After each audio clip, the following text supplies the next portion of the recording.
अगर किसी व्यक्तिगत स्वार्थ में यहाँ आए हैं तो अपने जो आयोजक साथी हैं उनको बता देना कि भाई हमारा ये मकसद है, हम आप लोगों से इसलिए जुड़ना चाहते हैं और बाकी चीजें जाएं भाड़ में, हमें कोई मतलब नहीं है। स्पष्ट बताना, मतलब उससे बहुत आसानी रहती है हम लोगों को।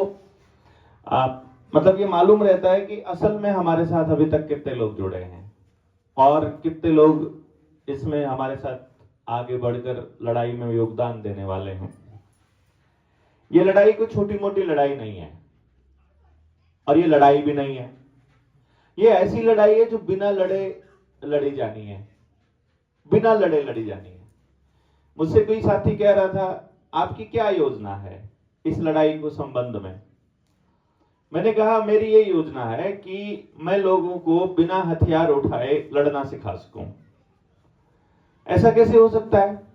मैं कहा, ऐसे हो सकता है जैसे इन लोगों ने, जिनको दुनिया के लोग सरकार कहते हैं और मैं पार्लियामेंट और विधानसभा में बैठे गुंडे कहता हूं, इन लोगों की मतलब ये जो पार्लियामेंट में और विधानसभा में बैठे गुंडे हैं, इनकी मदद से इन षड्यंत्रकारियों ने आपको हरा दिया और आपको पता ही नहीं चला।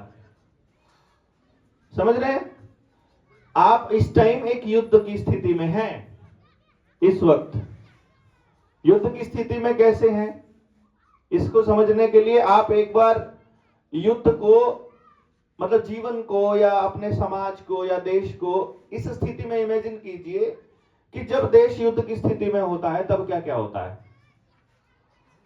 युद्ध की स्थिति में होता है जब देश, तो देश के नागरिकों के अधिकार नहीं रहते हैं, सारा ध्यान युद्ध पर होता है। तो जो बीमार हैं वो अपना केयर खुद करें, जिनके झगड़े हो रहे हैं वो अपने मुकदमे खुद निपटाएं, जिनके यहाँ अनाज की कमी है वो अपना अनाज ऐसा करें। सरकारों के नाम पर जो ये लोग बैठे हैं ये यही तो करते हैं ना कि भाई रसद पानी की फौजियों को जरूरत है, गांव से रसद वहां पहुंचाओ, वहां पर लोग मर रहे हैं, अपना खून वहां पहुंचाओ, वहां पर पैसों की जरूरत है, अपना धन वहां पहुंचाओ, यही तो करते हैं ना वो युद्ध में। तो अभी आप लोग अपने जीवन को पूरे रस और आनंद के साथ व्यतीत कर पा रहे हो? नहीं। जैसे युद्ध में ऐसा होता है कि पता नहीं कहां से गोलाबारी हो जाए, पता नहीं कहां से बम आ जाए। अभी दिमाग में रहता है कि पता नहीं कौन से सीसीटीवी कैमरे से चालान कट जाए, पता नहीं कौन से मोड़ पर पुलिस वाला खड़ा मिल जाए, पता नहीं कहां पर लठ लग जाए, पता नहीं कहां पर मुकदमा हो जाए, पता ही नहीं है। मतलब हम गए किसी और काम से थे और होकर कुछ और ही आ जाए। लग रहा है ऐसा? महसूस होता है कि नहीं होता है? ये आपके यहां भी हो रहा है, हमारे वहां भी हो रहा है। और ये तो ग्रामीण इलाका है। अगर यहां आपको भी महसूस हो रहा है तो सोचो शहरों का क्या हाल होता होगा। शहरों में तो बिल्कुल मुर्दा लोग रहते हैं। शहरों में लोग कौन रहते हैं? जो अपने गांव को छोड़कर भाग गए, हम जैसे लोग। जब गांव में सुविधाएं नहीं थी या गांव में वो चीज नहीं अकल थी उस वक्त ना, अभी हम तैयारी कर रहे हैं उसकी कि वापस अपने जड़ों की ओर मुड़ा जाए। उस वक्त नहीं समझ था। उस टाइम तो ये लगता था कि गांव में ये चीज नहीं है, तो गांव में कुछ नहीं रखा है तो भागो शहर की ओर। अब समझ में आया कि ये जो सोच हमको दी गई कि भागो शहर की ओर, ये भी हमारी अपनी नहीं थी, ये भी हमको दी गई थी।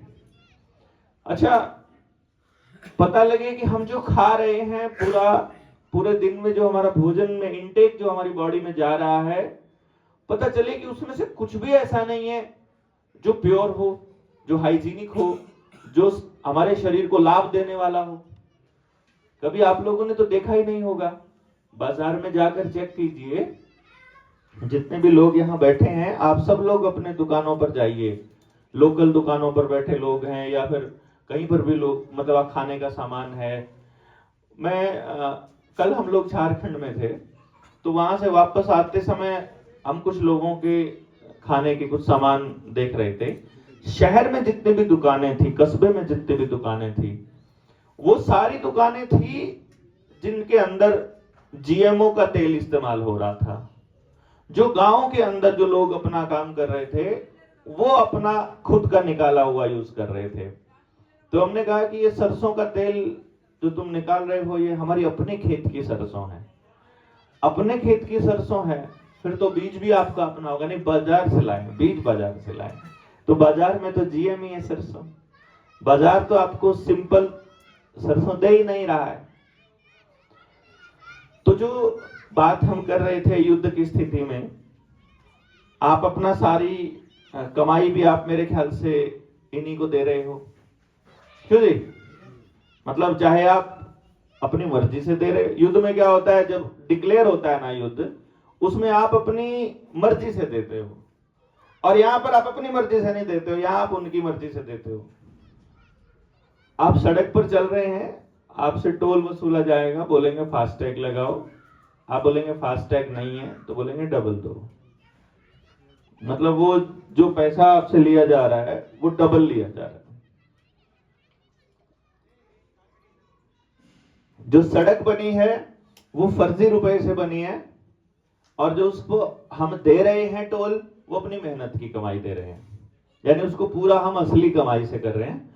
और कमाल की बात यह है कि मैं जब से छोटा हूं तब से देख रहा हूं कि गांव की सड़कें कभी भी पूरी तरह से साफ सुथरी और अच्छे से नहीं बनी है, और जो हाईवे पे जो टोल लगे हैं वो आज तक बंद ही नहीं हुए हैं एक बार चालू होने के बाद। मतलब वो टोल आप जितना मर्जी देते जाइए उनका नहीं भरेगा। तो वही डर की स्थिति है, आपका खून चूस चूस के वो लोग निकाल रहे हैं, आपकी जेब से पैसा वो लोग निकाल रहे हैं। वही अनिश्चितता का माहौल है। किसी को भी, आप में से किसी को भी ये मालूम नहीं है कि आपके बच्चे के लिए कैसा समाज होने वाला है। पहले जब मैं अपने दादाजी की उम्र के लोगों को देखता हूं और मैं वो समय याद करता हूं जिस समय में उनसे भेंट थी, हमारे साथ उठते बैठते, हम उनके साथ उठते बैठते थे, उस दौर में मेरे दादाजी बात किया करते कि और कुछ नहीं होगा तो अपने खेत में खा कमा लेगा, और कुछ नहीं होगा तो कम से कम गांव में सुरक्षित तो है, और कुछ नहीं होगा तो कम से कम बीमार तो नहीं है। आज भी ये लाइन बोल सकते हो आप अपने बच्चे के लिए? ना ही तो सुरक्षित है, ना ही जीवन का आनंद ले पाएगा, ना ही समाज साथ में खड़ा है, अपराध बढ़ रहे हैं, नशा चारों तरफ गांव को घेरे हुए है, और आपको मतलब एहसास ही नहीं है कि ये सब कुछ आपके ऊपर लादा जा रहा है। नशा आप चाहते हो अपने बच्चों के लिए? नशा आप चाहते हो? कोई और गांव का आदमी चाहता है कि उसका बच्चा भी नशा करे? यहां तक कि नशा बेचने वाला भी ये नहीं चाहेगा कि उसका बेटा नशा, उसका बच्चा नशा करे। क्यों? तो कोई चाहता नहीं है कि नशा हो, लेकिन फिर भी है। इसका मतलब ये हम लोग नहीं कर रहे हैं, हमसे ये करवाया जा रहा है। तो नशा किस व्यक्ति के थ्रू करवाया जाएगा? या तो जो इस जाल में फंस जाएगा कि भाई तेरे को अगला लॉट तब मिलेगा जब कम से कम 10, 20, 50 कस्टमर दे देगा, या तो तब ऐसे, या फिर कोई आदमी गरीबी के अंदर इतना धंस चुका है, कर्जे में इतना धंस चुका है कि उसको ये एहसास दिलाया जाएगा कि तुम अगर ये काम नहीं करोगे तो तुम इससे निकल नहीं सकते, यानी उसका नाम फिर वो मजबूरी दे देगा। है? यही तो लोग कर रहे हैं।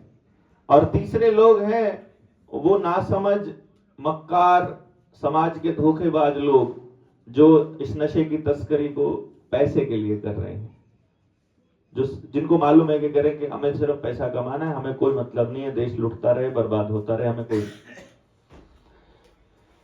तो जिस तरह का समाज हमें चाहिए वैसा समाज और उसका निर्माण, सबसे पहले आपको यह सोचना पड़ेगा कि पूरे देश और दुनिया में उसका निर्माण कौन करेगा। क्योंकि यदि ये समझ में आ गया तो जनता सरकार मोर्चा के लोगों का मकसद आपको समझ में आ जाएगा।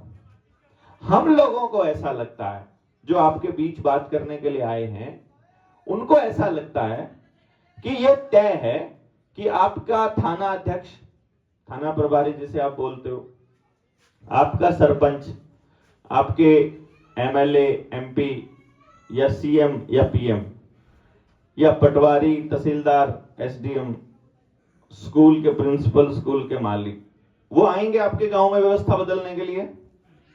नहीं आएंगे। कोई और दिमाग में हो आपके कि फलाना बंदा आ जाएगा व्यवस्था बदलने के लिए? नहीं आएगा। सीधी सी बात है कि कोई भी व्यवस्था बदलने के लिए नहीं आएगा। जो समाज सेवी लोग हैं, जिनको हम समाज सेवी कहते हैं, पिछले 15 साल के अंदर एक समाज में एक प्रचलन चला कि एनजीओ खोलने का। पता लगा किसी बंदे को स्कूल से पास आउट हुआ या कॉलेज से पास आउट हुआ, तो उसे पता चला कि एनजीओ खुल जाए ना, और 3 साल तक अगर वो अपनी रिपोर्टिंग देता रहे कि हमने ये काम किया है समाज के लिए, तो उसको फंडिंग मिलनी शुरू हो जाती है सरकार से या बाहर से।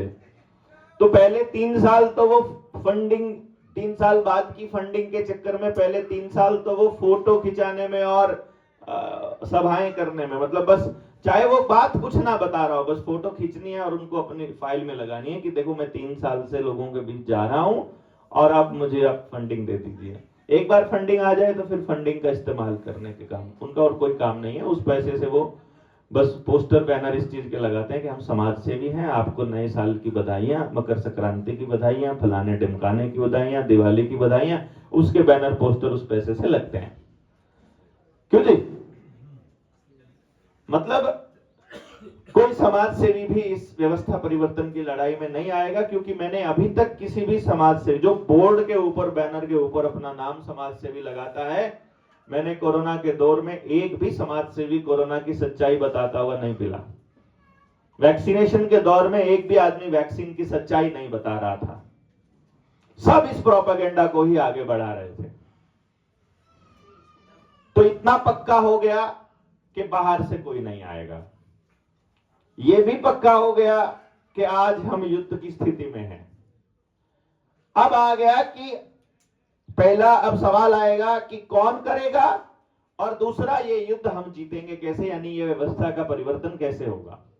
ये व्यवस्था का हमारे ऊपर कंट्रोल ही युद्ध की स्थिति है, और इस कंट्रोल को दूर करना ही, अपनी व्यवस्था अपने मुताबिक बनाना ही इस युद्ध से जीतने का मतलब निशान है, निशानदेह यानी निशानी है, उसकी पहचान है कि भाई हम जीत गए। इस बात की पहचान तब होगी जब हमारी व्यवस्था हमारे अकॉर्डिंग होगी, जब हम सुनिश्चित कर लेंगे कि मेरा बच्चा यदि कम नंबर लेकर के आएगा तो भी उसका सम्मान हो सकता है। मेरा बच्चा अगर कोई पेपर पास नहीं करेगा तो उसको कुछ ज्यादा दिमाग पर जोर डालने की जरूरत नहीं है, उसके लिए समाज में व्यवस्था है। गला काट किसी प्रतियोगिता के लिए मैंने अपने बच्चे को पैदा नहीं किया है, और मैं अपने बच्चे के लिए गला काट प्रतियोगिता की बजाय, एक दूसरे से कंपटीशन में लगाने की बजाय, मैं एक दूसरे के कोऑपरेशन में रह सके उसकी व्यवस्था बनाऊंगा। यानी किसी के साथ किसी से आगे भागने की बजाय, सबसे आगे निकलने की बजाय सबके साथ मिलकर चलने वाली व्यवस्था बन जाए, ये मेरा प्रायोरिटी है। और यदि आपकी भी ऐसी प्रायोरिटी है, और अगर आपको भी ये लगता है कि इस युद्ध से निकलने का रास्ता ये है कि हम सह अस्तित्व में कैसे रह पाए, कि मैं भी सम्मान से जी पाऊं और आप भी सम्मान से जी पाऊं, उसके लिए यह जरूरी है कि हम इस पूरी व्यवस्था को समझ सकें।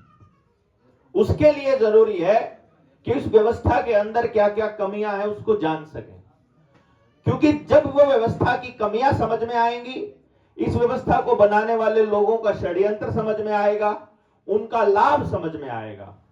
कोई आपको कह देगा कि भाई, जैसे एक सवाल है, किसी को क्या फायदा है अपने देश की जनता को मार के? राजा को क्या फायदा होगा? कोई नेता, कोई मान लो कोई प्राइम मिनिस्टर के बारे में बोलने लगे कि भाई वैक्सीनेशन का तो दौर उसी ने चलाया था, जबरदस्ती इलाज भी वही कर रहा था। अब असल में तो वो पक्का इलाज करना चाह रहा था आपका, है? हमें लग रहा था वो हमारा अच्छा इलाज करना चाह रहा है। तो वो जो लोग थे वो बोले कि ऐसा क्यों करना चाहेगा कोई भी पीएम पूरी दुनिया में? मैंने कहा उसके 2-3 कारण हैं। जैसे पुलिस वाला है, पुलिस वाला जबरदस्ती आपको घरों में कैद कर रहा था, पुलिस वाला आपको जबरदस्ती वैक्सीनेशन के लिए प्रेरित कर रहा था, जहां भी जा रहे थे आपसे वैक्सीन का सर्टिफिकेट मांग रहा था, यही कर रहा था पुलिस वाला, है ना? लेकिन पुलिस वाले को उस वैक्सीन की सच्चाई का तो नहीं पता था। अगर उसे पता होता तो क्या वो ऐसा करता? बताओ आप। अच्छा, उसको जिस किसी ने बता भी दिया, मान लो हमें बता दिया, हमने बताया किसी को, तो पुलिस वाले का जवाब एक ही था, भाई हम तो अपनी ड्यूटी कर रहे हैं। आंगनबाड़ी आशा वर्कर कोई भी थे, वो बोले हम तो अपनी ड्यूटी कर रहे हैं। और उसके दिमाग में भी यही सवाल आता था कि कोई ऐसा क्यों करेगा। इसका मतलब आपके एमएलए को भी नहीं पता था, एमपी को भी नहीं पता था, यहां तक कि मैं आपको बताऊं, हमारे मेडिकल डिपार्टमेंट के डॉक्टर्स को भी नहीं पता था। देखो, अभी यहां सामने एक स्कूल के अंदर, ये जो सीएम स्कूल है, यहां पर अभी अभी एक ट्रेनिंग चल रही है पुलिस वालों की। क्लास में बैठे हैं वो, और उन सामने कोई उनको पढ़ा रहा है।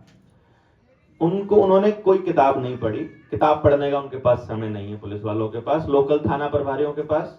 एक आदमी दिल्ली से आएगा, वो आकर उनको ज्ञान झाड़ जाएगा, और पुलिस वाले उसी को परम ज्ञान मान के बैठ जाएंगे। ऐसे ही होता है। फिर ऐसे ही डॉक्टर्स के केस में होता है।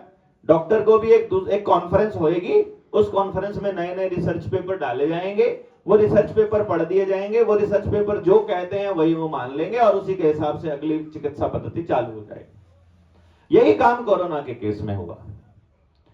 हमारे चंडीगढ़ के मतलब जो इंचार्ज थे, मैं पूरा एग्जैक्ट डेजिग्नेशन नहीं बता रहा हूं जानबूझ के, क्योंकि फिर तो सबको मालूम पड़ जाएगा। उन्होंने मुझे मना किया है कि मेरा नाम मीडिया में ना दिया जाए। बहुत बड़ी पोस्ट पे जो कोरोना का पूरा मैनेजमेंट को संभाल रहे थे और उस पर समझ रहे थे, वो ये बोले कि डॉक्टर साहब, जब मैं जेल से बाहर आया, बाहर आने के बाद जब हम बैठे थे तो मेरे पास कोई एक आदमी आया, उसने अपने फोन दिया, बोला जी डॉक्टर फलाना फलाना बात करना चाहते हैं।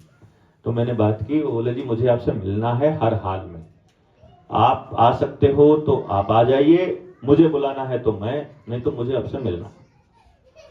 तो मैंने सोचा इतना बड़ा डॉक्टर है, तो मैंने कहा मैं आऊंगा, आप क्यों चिंता करते हो, मैं आता हूं आपके पास मिलने।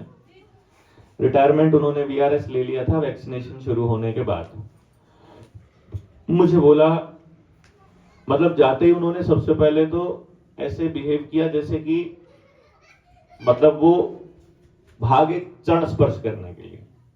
फिर मुझे बोला कि मैंने कहा जी आप रिटायर्ड आदमी, मेरे पिताजी की उम्र से मतलब बड़े दिखाई दे रहे हैं, इतना मेहनत आपने दिया है, तो आप ऐसा क्यों करते हो। वो बोले कि मैं इसलिए कर रहा हूं क्योंकि मैंने इतने लोगों को सच बताया, इतने नेताओं को सच बताया, इतने समाज सेवियों को सच बताया कि मैं इस डिपार्टमेंट में हूं, मैं बोलूंगा तो मेरी सारी ग्रेजुटी, मेरे सारा रिटायरमेंट, मेरी सारी जिंदगी की मेहनत मिट्टी में मिल जाएगी। तुम कुछ बोल लो, लोगों को बचा लो। कोई आदमी बोलने के लिए तैयार नहीं हुआ, और अचानक से आप सामने आए, और मतलब मुझे आप इस तरह से खड़े हुए, जिसे आप बोल रहे थे, जिस तरह से आप आर्ग्यूमेंट दे रहे थे, मतलब मुझे लगा कि कैसे कोई आदमी ऐसे निकल के इतना साहस पूर्वक कोई कर रहा है जिसको पीछे से कोई भी सपोर्ट नहीं है। तो मैंने सोचा कि यार ये ऐसा कैसे हो गया। मैंने बताया कि आप लोगों को मालूम है, मुझे उन्होंने ये बताया कि मैं पीजीआई चंडीगढ़ में कार्यरत हूं, और उनकी फैमिली का एक और आदमी, बताता नहीं कौन है, ठीक है, बेटा है कि बेटी है कि भाई है क्या है, बिल्कुल ब्लड रिलेशन में, बोला रोज बैठकर चर्चा होती है हकीकत के ऊपर, लेकिन फैमिली का वो पर्सन जो कि नया नया एमबीबीएस करके एमडी करके पीजीआई में डॉक्टर लगे हैं, वो भी मेरी बात नहीं सुन रहा है। वो भी कह रहा है कि सिर्फ तुम ही इंटेलिजेंट थोड़ी ना हो, ये इतने डॉक्टर, इतने इंजीनियर, ये इतने साइंटिस्ट, ये इतनी सरकार, ये सारे एमपी एमएलए सीएम और डब्ल्यूएचओ के सारे साइंटिस्ट, ये पागल हैं क्या। वो भी नहीं माना, और उसने भी वैक्सीन लगवा ली। और मैं रो रहा हूं बैठ करके कि मेरे होते हुए, इतना सच पता होते हुए भी ये मान नहीं रहे। तो मुझे ये समझ में आया कि दो फैक्टर हैं कि जब सरकार में बैठे लोग, चाहे नेता हो, सीएम हो, पीएम हो, उन्होंने ये किया।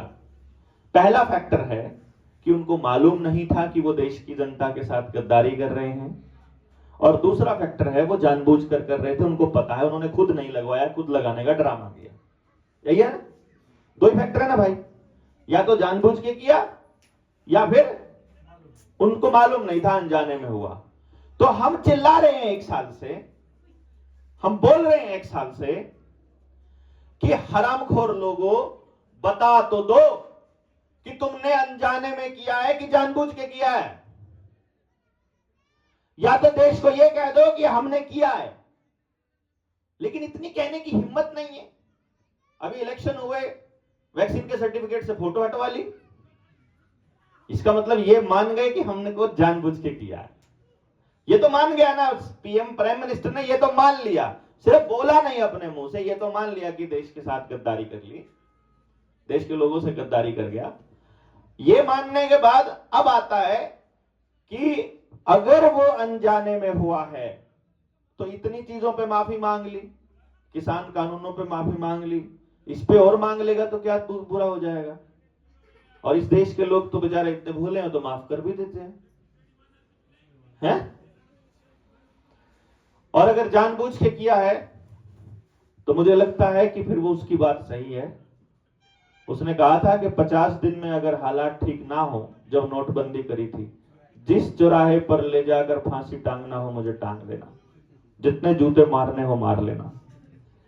फिर तो वही करना पड़ेगा उसका, अगर उसने जानबूझकर देश के लोगों के साथ ऐसा किया है तो। लेकिन इससे अगर ये हम कर भी देंगे, क्या इससे वो चीजें रिवर्स हो जाएंगी, वो वापस स्थिति आ जाएगी जिससे पहले शरीर था वैसा हो जाएगा? नहीं होगा। उन्होंने आपकी गाय को भी नहीं छोड़ा है, आपकी बकरियों को भी नहीं छोड़ा है।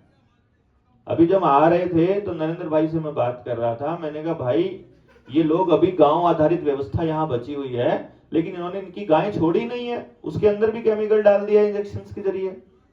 बकरियों को नहीं छोड़ा, मुर्गियों को नहीं छोड़ा, किसी को नहीं छोड़ रहे हैं वो। कभी किसी के अनाज में, किसी के भोजन में, किसी के खेत में, किसी के डंगरों में, किसी के शरीर में डायरेक्टली कुछ ना कुछ इंजेक्ट कर रहे हैं। इतनी क्या जबरदस्ती, इतनी क्या जल्दबाजी पड़ी है इनको। फिर मुझे यह समझ में आया कि ये व्यवस्था को बचाने की लड़ाई कैसे लड़ी जा सकती है, ये समझना बड़ा जरूरी है। तो मुझे एक बात समझ आई कि ये लड़ाई अगर जीतनी है तो ये लड़ाई आपकी रसोई और आपके खेत से जीती जाएगी। आपकी रसोई, आपका खेत और आपका घर, ये जगह है जो आपको बचाएगा। अब इस लड़ाई, इस व्यवस्था से कैसे जीतोगे, कैसे लड़ोगे, ये समझना है। तो मोटे तौर पर आपको इसका प्रीव्यू समझ में आना चाहिए। मोटे तौर की बात यह है साथियों कि बीज अपना हो, बीज अपना हो, पानी अपना हो, खेत अपना हो, उसमें इस्तेमाल होने वाली तकनीक और औजार अपने हो। अपने इन द सेंस या तो आपके हो खुद के बनाए हुए, या आपके गांव में किसी के बनाए हुए। समझ रहे हैं बात? यदि उस तकनीक का लाभ किसी बाहर के व्यक्ति को मिल रहा है तो वो बाहर का व्यक्ति आपके गांव और आपके घर के किसी व्यक्ति को उस लाभ का एक हिस्सा दे देगा, और उस हिस्से के बदले वो फिर राजनीति में जाकर वैसी ही नीतियां बना देगा कि आप उन्हीं का सामान इस्तेमाल करते रहो। तो फिर सारा गांव मिल करके उन्हीं को मजबूत करता रहेगा। दो ही चीजें मजबूत होंगी, या बाजार या ये सरकार। क्यों जी? बाजार सरकार को मजबूत करेगा, सरकार बाजार को मजबूत करेगी, और वो दोनों एक दूसरे को मजबूत करते रहेंगे और हम नीचे से खाली होते जाएंगे। समझ रहे हैं मेरी बात को? मेरी बात कोई अंग्रेजी में नहीं बोल रहा, बहुत सीधी सी बात है ये कि एक तो तरीका है हम सारे लोग एक दूसरे को मजबूत करते रहें। मेरी कमाई का एक हिस्सा मेरे गांव के ही किसी व्यक्ति को जाए, उसकी कमाई का हिस्सा भी गांव के, जो भी वो खा रहा है तो अपने किसान का खाएगा, बाजार से नहीं लेकर आएगा, कोटे से नहीं लेगा। पहन रहा है तो उसमें कपास अपने गांव वाले की होगी, कपड़ा अपने हाथ से बनाया होगा तो बहुत अच्छी बात है, अपने ही गांव में बनाया होगा तो। भाई कपास और कपड़ा दो ही तो चीज चाहिए, उसके लिए आपको चरखा बनाना या दूसरी कोई चीज बनानी है लकड़ी से तो अपने ही गांव का बड़ा ही होगा। क्यों? अपने को अपना हल बनाना है, अपना चारा काटने की मशीन बनानी है, जैसा बनानी, मोटर अपने हाथ से अगर हम लोग बांधे, एक तो अपने हाथ से बांधे कंपनियों की लेकर आए, फर्क है ना। ऐसा क्या है कि जिसको तुम 75 साल आजादी के अमृत महोत्सव के नाम पर मना रहे हो और पूरे देश के पास 75 साल में एक टेक्नोलॉजी भी नहीं है, एक सिंगल टेक्नोलॉजी भी नहीं है आपके पास। क्योंकि ये टेक्नोलॉजी, हमारे पुरखे ये कहते थे कि ये टेक्नोलॉजी से पर्यावरण का बहुत ज्यादा नुकसान होता है। ये जो बाहर आवाज आ रही है ना, बाइक की, दूसरी चीजों की, कारों की, एक बार आप एक सोचो, आप अपने आसपास इधर एक कार चल रही हो, इधर एक बस चल रही हो, इधर एक बाइक चल रही हो, उन तीनों की आवाज को इमेजिन करो आंख बंद करके, क्या मन शांत रह पाएगा?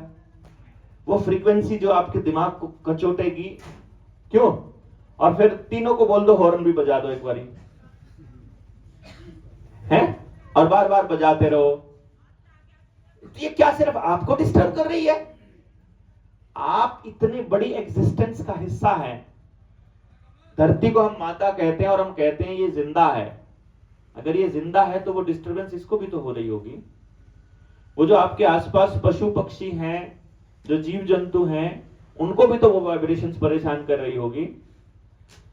वो सारी चीजें हर जीव को प्रभावित कर रही हैं और कमाल की बात है कि उसका पॉजिटिव इंपैक्ट कुछ भी नहीं है। इनको बनाने के लिए जितना रबड़, प्लास्टिक, लोहा या जितना निकल, अलॉय और चीजें बनाने के लिए इस्तेमाल की जाती हैं, उन सब के लिए भी पहाड़ काटे जाते हैं। पहाड़ काटने के लिए पेट्रोल डीजल का इस्तेमाल किया जाता है और मशीनों का और आवाज का, बड़ी ऐसे करके मशीनें चलती है ना, मतलब वो वाइब्रेशन कितनी कैसे लगती होंगी सीधे दिमाग के अंदर, उसको इमेजिन करके देखिए। उसको केवल शांत दिमाग का आदमी समझ पाएगा कि पहाड़ में, पहाड़ी लोग जो होते हैं ना, मैं जब पहाड़ों में ज्यादा था 20-25 साल पहले शुरू किया मैंने, जब पहाड़ों में जाना शुरू किया, उस वक्त बड़े जेन्युइन और गजब के लोग पहाड़ों में रहते थे। बाद में ये पॉलिटिकल पार्टियां जब गांव-गांव घुस गई और अपने गांव के सरपंच के चुनाव में भी पार्टियों को समर्थित लोग जब जाने लगे, तब कचरा हुआ सारा। लेकिन उस वक्त जब पहाड़ों में गए ना, तो आवाज लगाते थे, दूर खड़े किसी साथी को जोर से आवाज लगाते तो पहाड़ पे वो आवाज गूंजती थी। तो वो जो बुजुर्ग थे, मुझे याद है एक बार उस बुजुर्ग ने मुझे आवाज लगाई, बेटा बेटा, मतलब दूर थे वो, मुझे सुनाई दे गया। मैंने कहा हाँ जी। ऐसे करके उन्होंने हाथ किया, मैं उनके पास गया, मैं कहा पहाड़ पर जोर से नहीं बोला करते, यहाँ देवता निवास करते हैं, यहाँ चिल्लाना नहीं होता, आप आराम से बोलेंगे तो भी सुन लेगा देवता। मैं बोला, अब मैं इसको, उस वक्त तो जैसे नए नए बच्चे थे, नौजवान थे, हमें लगा कि क्या बुरा मजाक कर रहा है यार। वो ओवर द टाइम वो रियलाइज हुआ हमको कि वो उन्होंने क्यों कहा था। फिर मैंने कई लोगों की जबान से सुना कि पहाड़ पर तेज आवाज में बोला नहीं करते।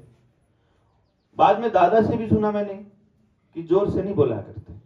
मैंने कहा ये बात मैंने वहां के बुजुर्ग से भी सुनी थी, ये कि मैं अपने गांव में अपने दादा की जबान से कि ज्यादा जोर से नहीं बोला। जोर से क्यों नहीं बोला करते? कहते जोर से जब बोलते हैं ना तो दिमाग का भी स्ट्रक्चर हिलता, उन्होंने फ्रीक्वेंसी सब तो कहां आते थे उनको, तो उन्होंने कहा दिमाग का अंदर का सिस्टम हिलता है जोर से बोलने से। अभी हिलता है, अब पता लगेगा, अब पता लगा कि ये सब चीजें हिलती हैं जोर से बोलने से। तो वो जो पहाड़ पे जो इतना पीस और जो देवता का निवास है, उसको आप हिलाने की कोशिश करते हो जोर से बोलने से। और बोलने का ये खेल है, अगर इसका थोड़ा धुम धुम वाला स्पीकर लगा दो और सामने पानी रख दो तो पानी ऐसे हिलेगा। आवाज के अंदर चीजों को हिलाने की, चीजों को मूव करने की कैपेसिटी होती है। उसी कैपेसिटी के चलते हमें सुनाई देता है, क्योंकि अंदर का जो ड्रम है उसको वो आवाज की तरंगे वो हिलाती हैं। तो तब मुझे ये समझ में आया कि हमारे पुरखे जो हैं वो पर्यावरण के प्रति कितने संजीदा रहे होंगे, जिन्होंने हर वो पद्धति इजाद की जिसके अंदर पहाड़ काटना ना पड़े, मिट्टी का दोहन ना हो, मिट्टी के अंदर केमिकल ना जाए, बल्कि मिट्टी में जितना जाए उतना जैविक चीजें जाए। क्यों? उन्होंने एक एक घर में 15-15, 20-20, 25-25 पशुधन पाल के रखे, और इतने पशुधन का सारा गोबर खेत में ही भुगताया करते थे। क्यों? मतलब या तो गोबर घर में जलेगा या फिर खेत में जाएगा, उसमें किसी केमिकल की, यूरिया की जरूरत ही नहीं है। और मुझे तो बाद में जुड़ने के बाद, जैसे कि साथियों से जुड़े जो गाय पर काम कर रहे थे, उनसे जब जुड़ा तब मालूम पड़ा, पहले नहीं समझ में था, कि गाय के पास वो कैपेसिटी है कि वो अपने गोबर में वो सब चीजें, जब वो खेत में चरेगी ना, तो खेत में चर के उसके अंदर का सिस्टम ये देख लेगा कि अभी खेत में किस चीज की कमी होने वाली है, तो वो अंदर ऐसा सिस्टम बनाना चालू कर देगा कि खेत में जिस चीज की कमी है उसके गोबर में वो चीज की अधिकता आनी स्टार्ट हो जाएगी, ताकि बैलेंस करके रखे। ऐसा होता है। मतलब इतना बढ़िया रिसर्च ऑलरेडी हमारे पुरखों ने कर रखा, और मैं हैरान कि ये नॉलेज हम अगली जनरेशन तक नहीं लेकर जा रहे। अगली जो पीढ़ी है उसको मालूम ही नहीं है। अगले जो बच्चे हैं उनको मोबाइल के अलावा किसी और चीज के बारे में कुछ नहीं पता, और मोबाइल में भी काम का कुछ नहीं पता। रिश्ते खराब हो जाएं ठीक कैसे करने हैं, सामान घर में खराब हो जाए ठीक कैसे करना है, अपने जरूरत की चीज कैसे बनानी है, कुछ नहीं पता। तो अब हमारे पास एक मौका है, व्यवस्था ने बिल्कुल गर्दन तक अपने हाथ कस दिए हैं, हमारे रिश्ते तार तार हो चुके हैं, समाज बहुत निचले स्तर पर है, सभी लेवल में, न्याय की लेवल पे भी, मतलब खान पान में भी, चरित्र में भी, और जितनी व्यवस्थाएं, सारी व्यवस्थाएं लगभग ध्वस्त हो चुकी हैं, सिर्फ डिक्लेयर होना बाकी है। वो लोग इस व्यवस्था को ध्वस्त करके अपने मतलब की व्यवस्था बनाना चाहते हैं। अब आपके ऊपर है कि वो जब ध्वस्त हो ये व्यवस्था, तो उनके मतलब की बने या अपने मतलब की बने। तो इस लड़ाई को जीतने का एकमात्र तरीका है कि जो भी चल रहा है, जो भी हो रहा है, उसको अच्छे से पहले ईगल आई से, यानी ऊपर से जैसे बाज देखता है ना सारी स्थिति को, पहले उस स्थिति को देखो कि क्या क्या है जो हम उनके कहने से कर रहे हैं। कल का सेशन है वो इसी पर रहेगा आपका, कि सुबह से लेकर रात तक आप नाम लो किसी चीज का, किसी एक्टिविटी का, कि मैं ये काम अपनी मर्जी से करता हूं।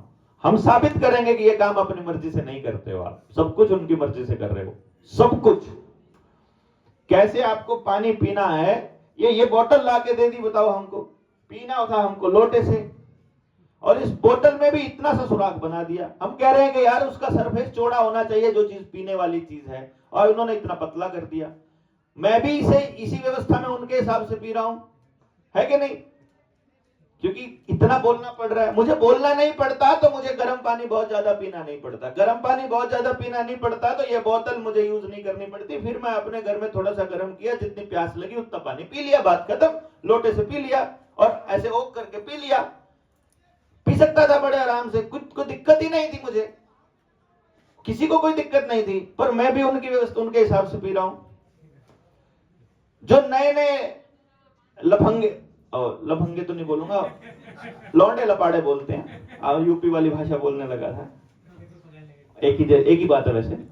वो जो नए नए आशिकी करते हैं, वो जब जाते हैं जूस पिलाते हैं अपने प्रेमी को, प्रेमिका को जूस की दुकान पर, या वो पिलाते हैं टॉयलेट क्लीनर जिसको वो कोल्ड ड्रिंक बोलते हैं, या फिर कुछ भी पिलाते हैं, तो वो क्या कहते हैं, वो उसमें पाइप डाल देंगे और पतला कर देंगे उसको, है ना। और कई बार तो एक ही पाइप के 2 हिस्से बनाते हैं। वो ऐसी पाइप भी आती है कि नीचे से पाइप में आए, आगे से 2 हिस्से बन जाए, एक उधर वाला एक इधर वाला।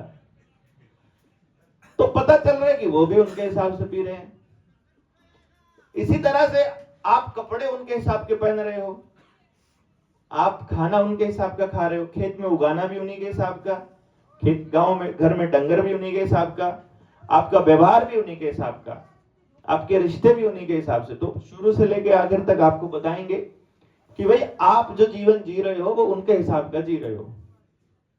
आप जो अपनी कमाई दे रहे हो वो सब कंपनियों को दे रहे हो, लगा लो हिसाब। आप अपनी, जितने लोग बैठे हैं ना, अपनी कमाई का सारा हिस्सा कंपनियों को देते हो, सब कुछ, मतलब कम्युनिकेशन का हो, ट्रैवल करने का हो, खाने पीने का हो, जितना पैसा है सब कंपनियों के पास जा रहा है। तो भाई चाहे आप कितने ही बड़े राजे रजवाड़े रहे हो, चाहे आपके पुरखे कितनी ही जमीन के मालिक रहे हो, यदि आपके घर में, आपके खजाने में कुछ धन जमा नहीं हो रहा है और सिर्फ निकल रहा है, सिर्फ निकल रहा है, तो एक दिन आपका खाली होना तय है। समझ रहे हैं? जब पूरा गांव मिल करके अपनी कमाई सारी की सारी कंपनियों को दे रहा है, तो एक दिन पूरा गांव खाली हो जाएगा कि नहीं हो जाएगा? कोई जल्दी हो जाएगा, कोई देर से हो जाएगा, इससे कोई फर्क नहीं पड़ता, लेकिन हो पक्का जाएगा। आपका भी, मेरा भी, इनका भी, सबका गांव खाली हो जाएगा। तो एक तरीका है ये है व्यवस्था से हारने का तरीका। व्यवस्था से जीतने का तरीका क्या है? कि जो भी एक्टिविटी हमें करनी है, बस उसका लाभ हमारे गांव के किसी व्यक्ति को होना चाहिए। मेरे गांव के व्यक्ति को नहीं हो रहा है, या तो पड़ोस के व्यक्ति को हो, पड़ोस को नहीं होगा तो गांव को हो जाए। उसी से सामाजिक जिम्मेदारी और सामाजिक बाध्यता जुड़ती है, उससे क्राइम खत्म होता है। समझ रहे हो ना? उससे क्राइम खत्म होगा जब पूरे गांव की व्यवस्था ऐसी होगी कि चमार का काम लुहार के बिना नहीं चलेगा, लुहार का काम किसान के बिना नहीं चलेगा, किसान का काम इनके बिना नहीं चलेगा। जब पूरे गांव की व्यवस्था ये होगी कि हमारा एक दूसरे के बिना काम ही नहीं चलेगा, तभी तो हम लोग बैठ करके पंचायत में बाध्य हो जाएंगे कि देख लो, अगर तुम ये गलत काम करोगे तो तुमको समाज से बहिष्कृत कर दिया जाएगा। उसी टाइम क्राइम नहीं रुक जाएगा क्या? देखो, नशा बेचोगे तो इनसे व्यापार बंद, फिर वो कहेंगे कर दो बंद, हमको तो 5 किलो अनाज देते हैं गोभी जी, है कि नहीं? कि घर में 4 लोग हैं, कैंसर वाला, केमिकल वाला बेशक देते हो, हम तो खाएंगे वही उनके वाला, तुम लोग नहीं देते तो ना दो। ये इसीलिए हुआ भाई, ये व्यवस्था तोड़ी गई है योजनाबद्ध तरीके से। एक बार एक योजना आती है जो मेहनतकश मजदूर लोगों को देती है, वो गांव में होती है, 100 दिन का रोजगार होता है, उसका नाम आप लोगों को पता होगा, उसको मनरेगा बोलते हैं। अब कांग्रेस उसकी बड़ाई के गीत गा रही थी, हैं? फिर भांजरेस ने आके क्या किया, हम सोच रहे थे कि ये भाजपा की सरकार है, लेकिन इसमें तो 144 पार्लियामेंट के मेंबर जो हैं कांग्रेस के ही निकले, तो भाजपा प्लस कांग्रेस भांजरेस, और वो पहले वाली कांग्रेस जमा भाजपा, वो कांजपा, वो उसको कांजपा बोल देते हैं, इसको भांजरेस बोल देते हैं। दोनों एक ही है, मतलब दोनों में कोई फर्क मैं नहीं मानता, आप लोगों को अलग लगता होगा बेशक, कोई उसके वाला चेला बैठा हो, कोई उसके वाला, तो बुरा मत मानना, ठीक है? मेरी तरफ से दोनों एक ही है। तो जो भांजरेस की सरकार आई, इसमें गोभी जी बोले कि ये लोग ऐसा करके उस मनरेगा के गीत गाते हैं, ये योजना बंद होनी चाहिए। ऊपर से आदेश आ गया बिल गेट्स बाबा का, उन्होंने कहा अरे बेवकूफ गधे, इसी योजना से तो गांव टूटा था, इस योजना से ही तो किसान बर्बाद हुआ था, इसी योजना से तो मजदूर बर्बाद हुआ था, तू कैसे बंद कर देगा इसको? तो अगला भाषण आया, अगले भाषण में क्या बोला, नहीं नहीं नहीं, मैं इस योजना को बंद नहीं करूंगा, मैं इस योजना को चालू रखूंगा, ताकि जो वो भांजरेस सरकार है उसको ये पता रहे कि तुमने ये काम किया था, और वो और जोरों शोरों से चालू कर दी।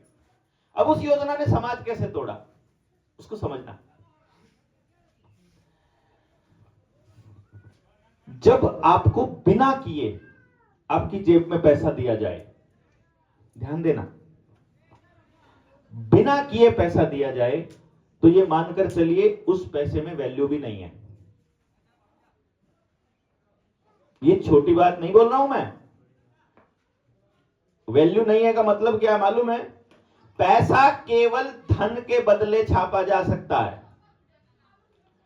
तो आप अगर अपना धन देंगे, आरबीआई के पास या सरकार के पास जमा करेंगे, तो जितना धन आपका जमा होगा उसके बराबर में उतना ही नोट छापेंगे। तो यानी आपके धन के बदले ही आपको नोट मिलेगा, यह तय है। समझ गए बात? अब आपको बिना किए आपको नोट देना है उनको, चाहे वो पेंशन का पैसा है, चाहे वो किसी स्कॉलरशिप का पैसा है, चाहे वो आपको कोई और स्टाइफंड दे रहे हैं उसका पैसा है, चाहे आपको फ्री में अनाज देने का पैसा है, चाहे फ्री में आपको जो कुछ भी वो दे रहे हैं और उसके ऊपर जितना पैसा खर्च हो रहा है, समझ लो उसके बदले वहां धन जमा नहीं हुआ है। जब वहां पर धन जमा नहीं हुआ है और आपको धन मिल रहा है, ऐसा कैसे हो सकता है? कोई आदमी आपको कबाड़ के बदले धन कैसे दे देगा भाई? वो नहीं दे सकता ना। इसका मतलब वो कबाड़ ही दे रहा है, बिना किए जो आपको दे रहा है वो कबाड़ दे रहा है, वो छाप छाप के बस आपको दे रहा है और आपको वो दिख रहा है इसमें ये असली लग रहा है। लेकिन उसकी वजह से जब जरूरत से ज्यादा बिना धन का पैसा नोट छप के आ जाएंगे तो उस नोट की क्रय शक्ति घट जाएगी, क्रय शक्ति घट जाएगी। इसका पता करना हो तो कैसे करना है?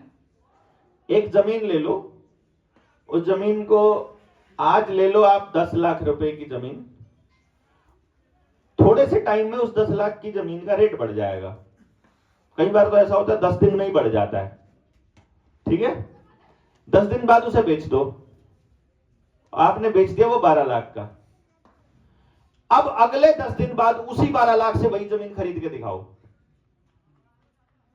नहीं ना? यानी रियल एस्टेट में जो पैसा बढ़ता है, किराए का जो पैसा हम खाते हैं, जो रेंटल पैसा था ना, बाप दादा ने कभी मकान दुकान बना दी थी उसका किराया आ रहा है, या ब्याज का पैसा आ रहा है, बाप दादा ने पैसा कमा लिया था ब्याज पे बांट रखा है उसका पैसा आ रहा है, या ये जमीन बेचने वाला, जमीन को मां के बराबर रखा गया है तो मां को बेचने के बाद जो पैसा मिल रहा है, इस रियल एस्टेट में काम करने वाले आदमी का जितना पैसा बढ़ रहा है, जो वैल्यू बढ़ रही है, वो सब हराम का है। हराम का इसलिए क्योंकि उसके बदले में कहीं पर धन जमा नहीं हो रहा है, वो हवा में बढ़ रहा है। क्यों जी? किराया क्या हवा में तो है? किराया हवा में कैसे बनेगा यार? धन के बदले ही छपेगा।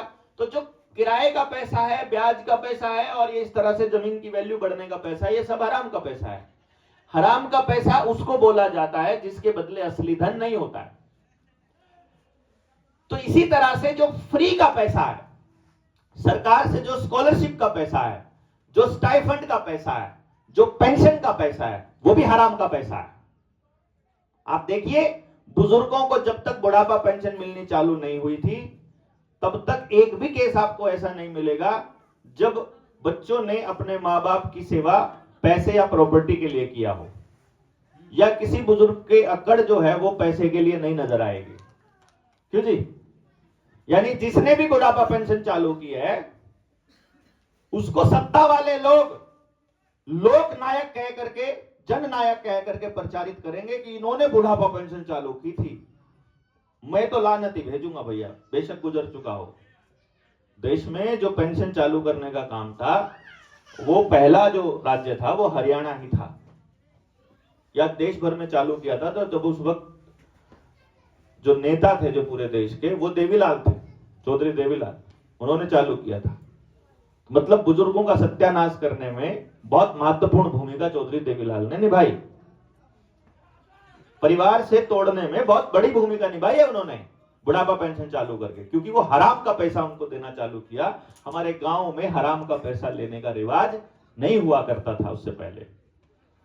खामखाई का पैसा, जिसकी वजह से बोलेंगे अरे हमारी पेंशन आती है भाई, वो जो, अरे हमने कब बुजुर्गों का ध्यान या उनकी देखभाल जो है वो पैसों के लिए किया यार? हमारी कल्चर में ये नहीं था। हमारा कल्चर खराब करने में बहुत बड़ा योगदान इनका रहता है। तो जिस भी नेता की, पुराने नेता की, किसी पॉलिटिशियन की फोटो कहीं पर नजर आए तो एक बार रिसर्च करके देखना कि समाज को तोड़ने वाला और समाज का सत्यानाश करने वाला कौन सा काम करके गया था ये, तब आपको पता, उसी की फोटो मिलेगी वहां पर। ये तो जो भगत सिंह जैसे लोगों की फोटो है ना, अब सरकार थोड़ी ना भगत सिंह की फोटो लगा सकती है भाई, सरकार में बैठे लोग नहीं लगा सकते, वो तो लोग, ये समाज के लोग धक्का करके लगा देते हैं। अभी प्लान कर रहे हैं 23 मार्च को भगत सिंह की एक प्रतिमा समालखा के अंदर लग जाए, पानीपत में, एक भी नहीं है। ये कार्यक्रम 23 मार्च का जो शहीदी दिवस पे कार्यक्रम हम लोग प्लान कर रहे हैं। हम लोग तो लगा सकते हैं, सरकार तो पूरी कोशिश करेगी कि वो ना लगे। क्यों? तो हम ये प्लान कर रहे हैं कि वहां पर 35-40 हजार लोग होना चाहिए, तब जाकर के बात बनेगी, नहीं तो बनेगी नहीं। क्यों? तो उसके लिए भी तैयारियां चालू करनी है अभी अपने को।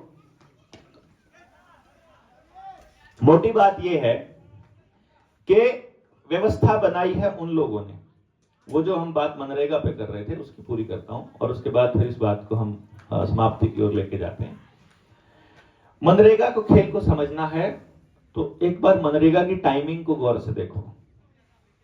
उस वक्त किसान और मजदूर आपस में एक दूसरे के सहभागी हैं।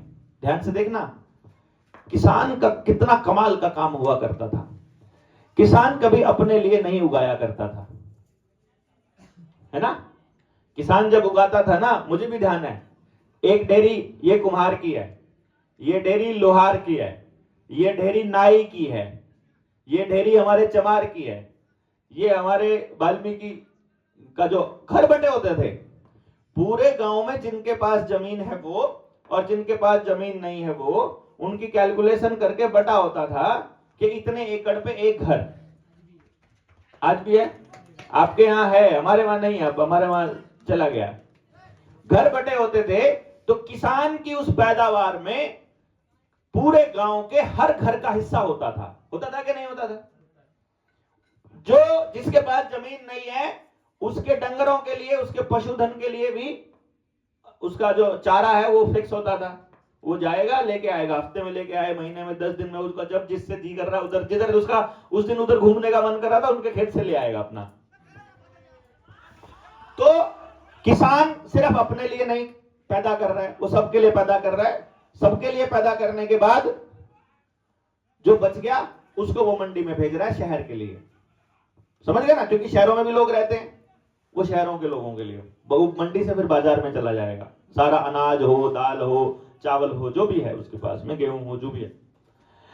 इसी तरह से जो दूसरे तबके हैं जिनका मैंने नाम लिया अभी, लोहार भी सिर्फ अपने लिए तो कुछ कर ही नहीं रहा, वो अपने लोहे के औजार बना कर रहे, वो आपके जो लोहे के औजार हैं, किसान के चारा काटने की मशीन का वो दराती है, उसके दांत हैं, उसके हल की मूठ है, वो है नीचे, वो क्या लगता है उसको, हाँ, उस जो भी है उसको तेज करने का काम वो कर रहा है बैठ करके कि मैं तुम्हारी ये मदद कर रहा हूं, तुम अपना जाके अपना काम वो करो। वो पैदा कर रहा है, वो कर रहा है, सब सामूहिक रूप से अपना काम कर रहे हैं। इसी तरह से जो मजदूर है जिसके पास जमीन नहीं है, वो अपनी मजदूरी दे रहा है, वो अपना शरीर दे रहा है, उसके बदले उसे अनाज भी मिल जाता है। तीज त्योहार पे उसको जो भी उपहार जिस तरह से भी, मतलब वो कोई, मतलब ये नहीं है कि वो उसको दिहाड़ी दे रहा है या उसको भीख दे रहा है, ऐसा नहीं है। वो सामूहिक जीने का एक तरीका हमने डिजाइन किया जिसमें सबको सम्मान मिल रहा है खूब। उसमें कोई एक गलत परिवार का आदमी, कोई गंदा आदमी, कोई किसी के साथ, गरीब के साथ अगर मतलब अन्यायपूर्ण व्यवहार कर देता है तो वो पूरे के पूरे समाज की लड़ाई बजाने का काम, ये तो राजनीति आने के बाद हुआ, नहीं तो वो होता था तो समाज पूरा बैठ करके चर्चा करता, नहीं ये गलत किया तुमने, नहीं करना चाहिए। वहां पर क्या होता है कि मनरेगा आता है, और मनरेगा उस वक्त आता है जब किसान को जरूरत है। किसान को जरूरत कब होती है? लगभग 30 से 50 दिन तब जरूरत होती है उसको। 15-20 दिन जरूरत होती है फसल कटने के टाइम पे, और 15-20 दिन जरूरत होती है कभी किसी को जब नई फसल बोनी है उसी के टाइम। ऐसे होता है ना, बीच में गैप होता है, तो 15 और 15 दिन का गैप हम ये मान के चलते हैं, तो वो 45 दिन उसको जरूरत है एक मौसम में, जब रबी की और खरीफ की आ रही है ना। एक बार सर्दियों में, एक बार गर्मियों में, यही रहता है कि नहीं रहता है जी? बिल्कुल डिजाइन है। मनरेगा कब आता है? इन्हीं दिनों में आता है। 100 दिन का रोजगार है ना, तो 50 दिन वो रबी के उस टाइम पे आता है जब पिछली फसल के कटने का टाइम है और अगली फसल के बोने का टाइम है, और उधर भी ऐसे ही आता है। हमारे हरियाणा में एक गांव है मसूदपुर, डाटा मसूदपुर, जिसने पहली बार लॉकडाउन का विरोध किया था। देखो कमाल की बात, ये सारी चीजें आपस में जुड़ी हैं। वहां डाटा मसूदपुर में क्या है, मनरेगा आएगा तो चौकीदार पूरे गांव में ढोल बजाता हुआ अनाउंसमेंट करता हुआ घूमेगा, बोलेगा भाई मनरेगा की स्कीम आई है, लेकिन आप लोगों को सूचित किया जाता है कि अभी फसल बोने का टाइम है या अभी फसल काटने का समय है, तो सभी मजदूरों से ये रिक्वेस्ट है कि पहले जिनको मजदूरों की आवश्यकता है, पहले मजदूर खेत में काम करने जाएगा, और जब सब किसान की जरूरत पूरी हो जाएगी उसके बाद जो मजदूर आदमी है वो मनरेगा में जाएगा। तो वहां क्या है कि पहले किसान की मजदूरी वो जरूरत पूरी होगी और फिर उसके बाद वो मनरेगा में जो बचे हुए लोग हैं वो जाएंगे। तो वहां बचे हुए थे लोग, इकट्ठे थे, तो जिस टाइम पे लॉकडाउन था एसपी के सामने खड़े हो गए, तुम गांव में कैसे घुसे, निकलो यहां से। एसपी हाथ जोड़ते हुए निकला था। जहां मजदूर ने यह सोचा, अरे किसान तो 150 रुपये दिहाड़ी दे रहा था, मनरेगा में तो 250 मिल रही है, यहां तो पूरा दिन वो काम करवा रहा था, वहां तो बिना करे मिल रही है। वहां वो मजदूर भाग गया, जब किसान को जरूरत है तब मजदूर नहीं मिल रहा है, और फिर जब वो मनरेगा खत्म हो जाए फिर मजदूर को जरूरत, अब किसान के पास काम नहीं है। तो मजदूर सोच रहे हैं कि किसान पहले सोचेगा कि ये हराम की खाने की आदत पड़ गई है उसको, मजदूर को, है कि नहीं, वो उसके बारे में बुरा सोचना चालू करेगा, फिर वो मजदूर उसके बारे में बुरा सोचना, तो तुमने बहुत शोषण किया हमारा, 150 रुपए में रगड़ा करते थे, अब सरकार तो 250 दे रही है।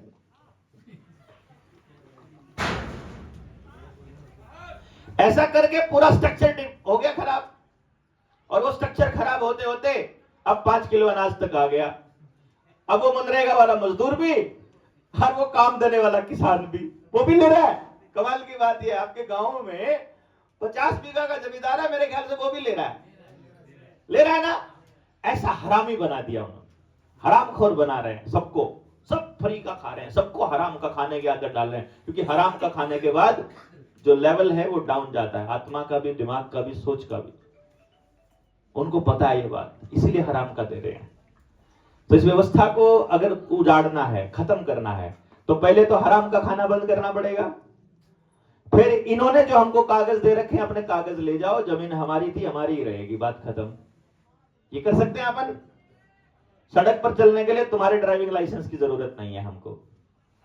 अपनी गाड़ी का रजिस्ट्रेशन, तुमको बड़ी चिंता है ना हमारी गाड़ी की, चोरी हो जाए तो तुम ढूंढ नहीं लाते हो, लेकिन वैसे तुमको नंबर प्लेट तुम्हारी दी हुई चाहिएगी। हम अपनी नंबर प्लेट उतार के अपना नाम लिख लेंगे नंबर प्लेट का आने वाले टाइम में, पर कम से कम इतने लोग तो हों। खेत में बोने के लिए बीज, घर में दूध के लिए डंगर, और अपनी जरूरत का सामान उगाने के लिए अपने हाथ के बनाया हुआ सामान अगर है। कंपनियों को जिस दिन पैसा जाना बंद हो जाए, पॉलिटिकल पार्टियों को वोट जाना बंद हो जाए, और पुलिस को गांव में एंट्री बैन हो जाए कि हम अपनी व्यवस्था अपने आप देख लेंगे, फिर तो व्यवस्था अपनी बनानी पड़ेगी अपने को। हो गई, एक पैसा बाहर नहीं जाएगा, पैसा बाहर नहीं जाएगा तो धन इकट्ठा होते होते फिर से वो दौर आने की संभावना है जब गरीब से गरीब आदमी की, औरत के हाथ पैरों में भी सोना और चांदी हो, जो मैंने भी देखा है। वो मैंने ना देखा होता तो मैं यकीन ना कर पाता। वो कहते हैं बड़ा गरीब था भला ये देश, तो ऐसा ड्रामा करते हैं हरामी लोग, बोले खाने को अनाज नहीं मिलता था अगर ये हरित क्रांति नहीं आती। अरे यार, ये जो किताब है, किसी को लेनी है किताब रुपया वाली, वो ले उससे बोल के डिग्गी में से। उस किताब में हमने, जब अंग्रेज इस देश के अंदर आए थे, उनके आने से पहले की और उनके होने की, आईपीसी आने की, उसके बाद की, ये है ना, ये वाली जो किताब है, ये रुपया मूल्य का मापक या शोषण का साधन, अब तो ये अमेजन पे भी मिलने लगी। मैं इस किताब में, मैं आपको दिखाऊं, पूरे आंकड़े दिए, आंकड़े, मतलब ऐसा नहीं है कि खामखाई हवा में बात उड़ा दी हो और कुछ भी कह दिया हो। आंकड़ों के साथ, दस्तावेज के साथ हमने मेंशन किया हुआ है कि 1860 में हमारी अर्थव्यवस्था क्या कहती है। ये प्रति ग्राम सोने का भाव है, ये तो इससे पहले की बात बता रहा हूं मैं आपको। जीडीपी का जो आंकड़ा है, देख लिया होगा आप लोगों ने, किस किसने देखा है? देखा है ना। अब वो जीडीपी का जो आंकड़ा है वो ये रहा, ये जो आंकड़े हैं ये हमने एक्सप्लेन किया, इसका पेज नंबर है 126 से, जिसको ये वो बोलते हैं ना, एडीबीसी बोलते हैं, जो साल आज 2024 है, तो 2024 साल पहले कभी ना कभी तो साल का नाम एक होगा, जब साल 1 है ना, तब पूरी दुनिया की सबसे बड़ी जीडीपी है इंडिया, भारत। उस वक्त 550 साल बाद भी वही है, 1000 में भी वही है। अंग्रेज जब आते हैं, मुगल जब आते हैं, उस शासन काल का भी जिक्र है इसके अंदर। जब मुगल यहां पर हैं, मतलब आप 14वीं सदी की बात करो, 15वीं की करो, 7वीं की करो, जिस टाइम पर मुगलों का शासन है, तब भी भारत पूरी दुनिया की सबसे बड़ी जीडीपी है।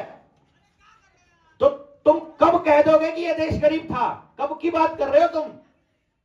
उनसे पूछना पड़ेगा। अब दस्तावेज है अपने पास, और जो इसके अंदर जो दस्तावेज है, कौन सा कागज कहां से लिया है, पूरा एक्सप्लेन किया हुआ है ना इसके अंदर, कि ये वाला पेपर वहां से लिया है, जाके ढूंढ लो, है, अभी भी पड़ा है। और सारी दुनिया की मानने वाली जो आंकड़ा देने वाली जो संस्थाएं हैं, सबको पता है। तो आज तब कहां पर थे हम, आज कहां पर हैं, अंग्रेजों के वक्त कहां पर थे? तो अब आपको पता चलेगा कि जिस दौर की वो बात कर रहे हैं, वो सारा का सारा जो लूट है, वो इन बैंकिंग के जरिए हुई है। जब से बैंक आए हैं, तब से हमारा सत्यानाश आना शुरू हुआ है। जब तक हमारी बैंकिंग अपने गांव में समाज आधारित होती रही है, तब तक कोई लूट नहीं रही, तब तक कोई शोषण नहीं रहा, तब तक कोई गरीबी नहीं रही, कहीं उत्पादन की कोई कमी नहीं रही। ये पूरा दस्तावेजों के साथ है इसके अंदर। तो जिस भी भाई को ये लगता है कि वो इस व्यवस्था को बंद करके और अपनी व्यवस्था बनाना चाह रहा है, वो साथी जनता सरकार मोर्चा की इस मुहिम में जुड़ेंगे। ये मोर्चा कोई संगठन नहीं है। हम यहां सिर्फ इसलिए आए हैं कि आप लोगों को जानकारी दे दें। आप में से जितने क्रांतिकारी साथी आकर के साथ आकर के ये कहेंगे जी हमें और सीखना है, वो साथ रहें और अगली ट्रेनिंग में हिस्सा लें, अगली में लें, पार्टिसिपेट करें ट्रेनिंग्स में। तो वो समझ आ जाएगा कि गांव को कैसे समझाना है, कहां से आंकड़े लाने हैं, कहां से पद्धति लानी है, कहां से विद्या लानी है, वो सब हो जाएगा।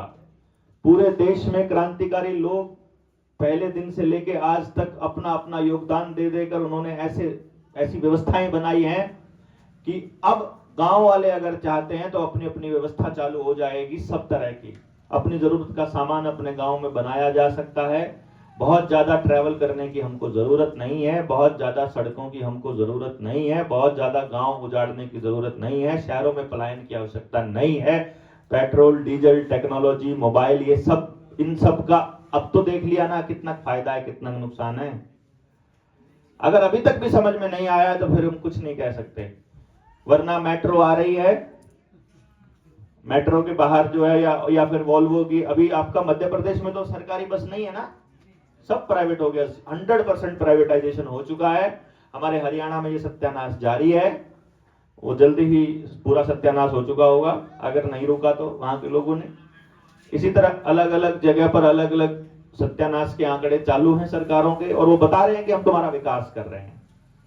असल में हमारा विनाश हो रहा है, क्योंकि हमारा विनाश ही देश के विकास के आंकड़े का योगदान है। सीधी सी बात है। इन सारी चीजों को आप समझोगे इन 3 दिनों में, आपको मालूम पड़ेगा कि असली लड़ाई ये जीतने का जो क्षेत्र है, जो हमारा युद्ध क्षेत्र है, वो हमारा घर ही है। हमको अपने घर में वापस प्रेम वाली स्थिति लेकर आनी है, समाज में वापस वही अपराध मुक्त और प्रेम और समाज के जुड़े हुए की स्थिति लेकर आनी है। पैसा आधारित ना होकर के, ये बैंक नोट आधारित ना होकर के असली धन आधारित हमारी व्यवस्था, अर्थव्यवस्था हो। सरकार पे 5 किलो अनाज पे निर्भर होने की बजाय हमारी अर्थव्यवस्था जल, जंगल, जमीन और जानवर हमारे हाथ में हो। शिक्षा, स्वास्थ्य, न्याय, राजनीति, खेती में से पूंजीवाद का विनाश हो। इस तरह की व्यवस्था की प्रारूप की परिकल्पना करके उसके ऊपर काम करना है। शुरू में ऐसा लगेगा बहुत मुश्किल काम है, पर जैसे ही समझ में आ जाएगा लगेगा तो कुछ भी नहीं है। हाथ से काम करेंगे तो शरीर स्वस्थ रहेगा, मशीनों से काम करेंगे तो टाइम बचेगा।